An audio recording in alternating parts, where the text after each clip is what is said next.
Hello and welcome to Formula 1 2023. Massive thanks to the EA Creator Network for giving me an opportunity to preview this game. This is still work in progress, it's not the finished one, but EA just wanted to give us kind of a sneak peek at how the game's progressing so far and some of the new features that are within it. So I'm going to be hopping into one race and I kind of want to check out some of the things that are more suited to more casual players like I am. I play with a controller, not with a wheel. I have traction control on full. I use automatic gearbox switching.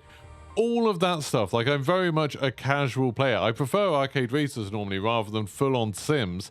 So you're going to get an idea of how this game is from that kind of perspective. Let's give it a go. We're going to be going on the Miami track. It's one of the sort of like kind of newer tracks, I guess. I like the way it looks. That's mostly why I've picked it for this. I thought it'd be a nice one to see what it looks like in a new game. Straight away, the environment around the track looks a lot more detailed. I've been playing a lot of Formula 1 2022 lately, and it just feels like the environment is much denser than maybe it was in F1 2022, which is very cool. I've got the corner line on because, like I said, I'm a scrub when it comes to this game. Straight away, it's really strange. Like I said, I've been playing a lot of Formula 1 2022, and it feels very different. This is going to be a terrible qualifying time because that feels so different. It's quite hard to describe exactly what is different about it. It's like, it feels like there's slightly more connection with the road. Like, I can get a sense with like how the car's reacting to it. A little bit more of what's happening. It's really hard to describe while you're driving, but it does feel quite cool. I know I'm wobbling around quite a lot. Apparently I'm first. I must have the driver skill pretty low down if they've put me in first, because that was not a good first sector at all. But we'll see. We'll go around. Oh, there we go. Yeah, like, I'm getting a lot more oversteer than I do normally on Formula 1 2022. I wonder if that is because they've changed the way the handling works on controller, just to try and make it feel like you've got, I think, a bit more of the challenges that you have with a wheel, to be honest. But that does mean, you know, handling oversteer and understeer might be a little bit trickier maybe, but it's all in the spirit of making it a bit more realistic, making you a bit more connected to the car. Right, I need to slow down a lot here. There we go, that wasn't too bad actually. But I need to be a lot more careful on the acceleration coming out of corners. With F1 2022, I could pretty much just hammer it down, and I'd probably be fine. There we go. I mean, that gave me pole position, which I feel like the game is, you know, patronizing me a little bit there. That should definitely not have been pole position. But there we go. Kevin Magnussen in Haas, in pole. Let's maybe advance and see if I can put up the difficulty, the simulation difficulty a little bit, just to make sure I've got a bit of a challenge, because I always find it very lonely kind of leading the front of these. So I put simulation settings, and then where do we put the AI difficulty? Race starts manual, blah, blah, blah, collisions, difficulty, there we go. That's what I want. Oh yeah, it's on 31. I've been playing on F1 2022 with them about 50 something. I'm going to put it down to 50, a little bit lower than I'm used to, just because, you know, it's a new game. I'm not really used to it. But this means I'm going to get overtaken so quickly at the beginning. This is going to be horrendous. Yeah, the track looks really, really good. I'm calling it a map. Feels like I'm playing Call of Duty or something, talking like that. But the track looks really, really nice. They've also done a lot, I think, for the human models. Look a bit better than they did in F1 2022. Not going to bother with setting up the thing or anything. I always found this really hard. I've got such slow reactions. There we go. That wasn't the worst start. They haven't, like, leapt ahead of me. There we go. Maybe I'll be okay. Oh, I'm still wobbling a little bit. I'm still getting that, like, bit of... It just feels like what I was trying to explain earlier. It feels like the cars are a little bit wilder than maybe they did in F1 2022. Like, you can feel the power of them a bit more. And the differences in different parts of the track. I feel like I just got rammed in the back there. Probably because I'm going too slow. Oh, there we go. I've gone way wide. Surely they're going to overtake there. And then we'll get a little bit of fighting going on. Okay, who's that? Leclerc is trying to overtake. But Verstappen's overtaken him. He couldn't make it stick. So he had to slow down way too much. But this is the corner where Verstappen's going to get me. It's going to be just here. people come up the inside and force you to go wide. But no, he's not there. Now, this does have VR enabled, which I think will be a super fun way to play this, but sadly it's only on PC, which is a bit of a shame that it's not on the PSVR 2. If I had a good PC VR headset, I'd definitely be giving that a go, because I think this would be a lot of fun with that.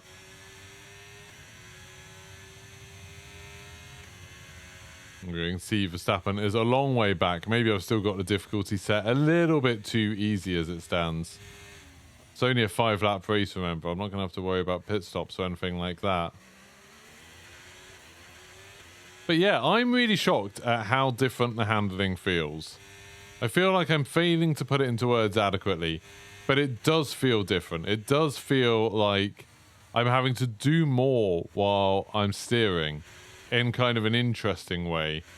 And with the rumble of the controller, I feel like I'm getting a good sense of just when the car's about to lose it. You know, when you're just like pushing a car just to the edge and it's like, oh, I'm about to lose grip, and then, you know, to ease off a tiny bit. That feels much easier to sense with this than it did in last year's entry. Which, you know, last year's entry was still a really good game. F1 2022 was an awesome game. Really, really enjoyed it. And this definitely feels like they've stepped up, you know, making things look a little bit nicer. I don't know if you noticed just at the bottom of my screen there, having a look at the wing mirrors. The reflections in them are absolutely awesome. Like, very, very clear. I've got basically everything turned up on this at the moment. And it is running very, very well, especially for a pre-release version of the game. So, you know, optimization tends to be something that gets worked on till the very last second. It seems to be running really, really well. We'll just pause it here. Have we got a... I can change onto the nose alt. This is what I generally use when I'm racing in F1 2022. There we go. A bit of a better view of the actual track and our position on it, I think. Also gives you a crazy sense of speed being this low down. Feels bloody fast. There we go. Right, so we are, I mean, we're just going incredibly fast. We're more than a second ahead of Verstappen. That just does not seem right. That seems like maybe I've given myself a bit too much of an advantage, putting difficulty only on 50. But it does go to show that if you do want to play the F1 games like a bit of an arcade racer, you definitely can. I think there's a lot of people, me included for a long while, who get put off these games because you think like, oh, it's really only for people that are like crazy into the Sims and, you know, have super expensive steering wheels and racing seats, and they know everything about Formula One, and they, you know, want to be worrying a lot about tire pressures and like always, you know, knowing what gear to be in for which corner and stuff like that. You really don't have to play it like that. You can play it like a bit more of an arcadey racer. You can be a little bit more kind of easy on yourself and just have some fun with it, really, driving Formula One cars on. Oh, there goes Verstappen. Oh, his car looks very nice. That was kind of distracting. You can set it up to make it so it's a bit easier on yourself, and you can just have a laugh driving these cars around because they are absolutely awesome to drive. There we go. I think I've got a little bit of drafting going on there, and I can get past him. And I even got DRS because I was behind him just as we crossed the line. That was like perfect. He could overtake me here if he's aggressive, but he's not. He's being a surprisingly chill Verstappen. Seems uncharacteristic of him. I do wonder how much they put in from like individual drivers into it. Like, does the AI of each driver correspond to like their real world personalities at all? I suppose Verstappen has chilled out a little bit now. He's just got a car that's so incredibly fast compared to everyone else on the grid. There we go. Yeah, so what I was saying, this is definitely a game that if you're like an arcade racer, but you know, you like the tracks of Formula One, you kind of like following Formula One at home, I definitely think this could be a game for you. It's definitely worth trying out. Because you can play it like I am here, where I've got a lot of the sim stuff turned off. I don't have to learn all of the tracks because I've got the racing line on for corners. Oh, he's got me again. Oh, no. Oh, this is bad. This is bad. Okay.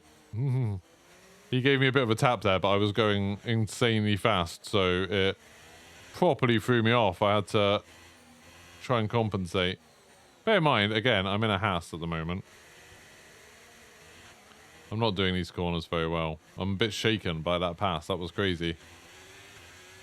But yeah, you can be playing this as an arcade game and just enjoy yourself, really. And I don't think, you know, no one's going to look down on you for playing it like that. I say that, I'm probably going to get people in the comments being like, you're not playing F1 2023 right. You've got traction control on. You've got automatic gearbox.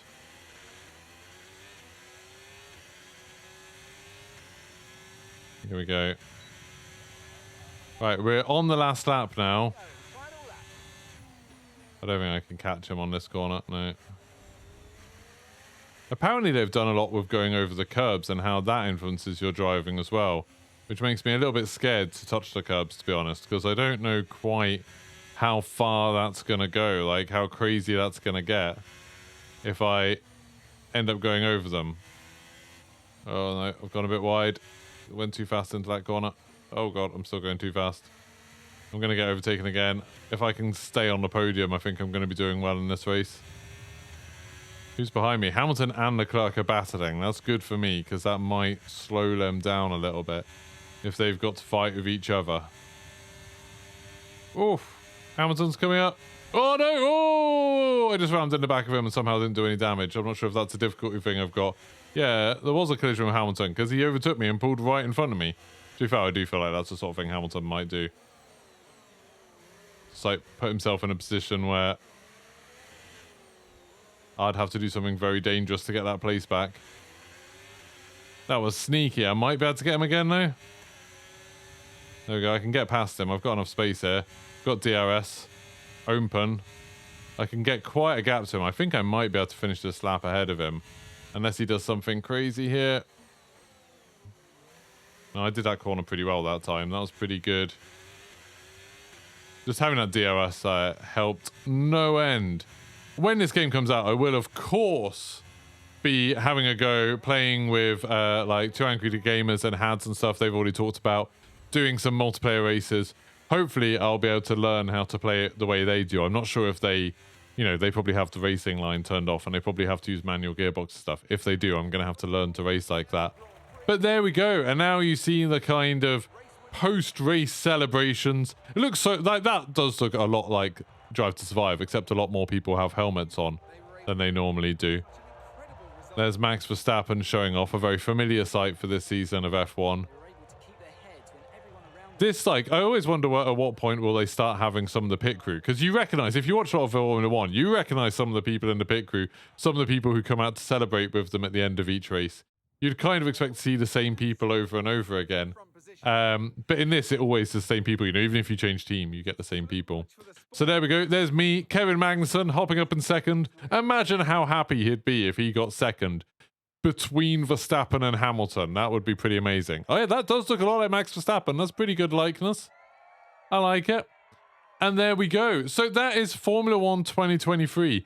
I also get to do an hour streaming of this, so I'll do that at some point over the next week. And if there's something in particular you'd like me to check out, something that's, again, not tied too much to the simulation side of it, but tied a bit more to having fun and treating it as a bit of an arcade racer, let me know in the comments and I will check it out for you.